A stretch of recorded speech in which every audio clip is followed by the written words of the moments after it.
ګوره دا بعض خلک دا کوشش کوي که نه چې زما په دې دیندارۍ چې کوم دی په ظاهره کې کوي چې په دې باندې زما دا پلار زما نه راضي شي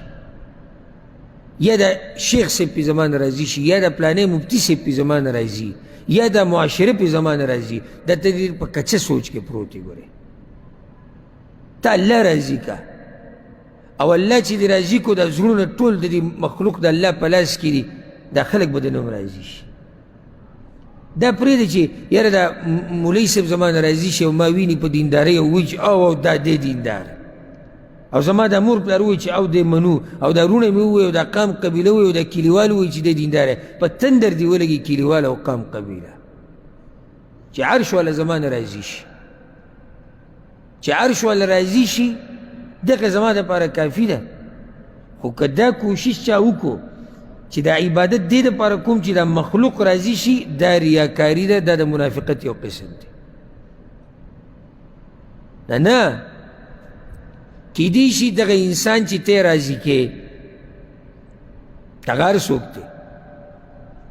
ته یو ورځ معذور یې په یو عبادت پرېښودو کې او دې خبرې ته غوږ کړې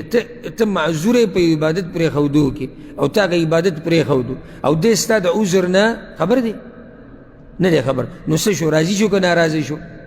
ناراضه شو د ده دا ناراضه کېدل تا نقصان نه درکوي ځکه چې عرش والا خبر دی ستا د حالاتو خو که یو ورځ ستا دا عبادت دې دپاره وکړو چې دی راضي شي نو د ده دا راضي کېدل هم بیا تاله فایده نه درکوي ځکه چې عرش والا دې ناراضه کړی دا عبادت تا خالص دغه دپاره نه دی او که فایده درکړي خو وختي طور چېرته یو ځای کې به دې صفت وشي چې ته دیندار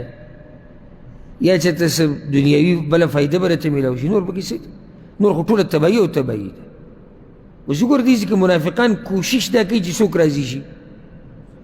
مسلمانان راضي شي لکه تاسو مسلمانان پرېږدئ اول د خپل رب راضي کوئ تاسو څوک یادوئ چې بچه ایمان راوړی اول هغه راضي کوئ تاسو راغلي په مسلمانانو پورې نښتي اول خپل رب راضي کوي دا پیغمبر راضي کوي نو بیا مسلمانانو سره خبره وکړي د دې څه فایده شوه الله ناراضه او کوشش کوم چې څوک راضي شي مخلوق راضي شي دا سراسر نقصان او تاوان دی الله دې موږ ساتي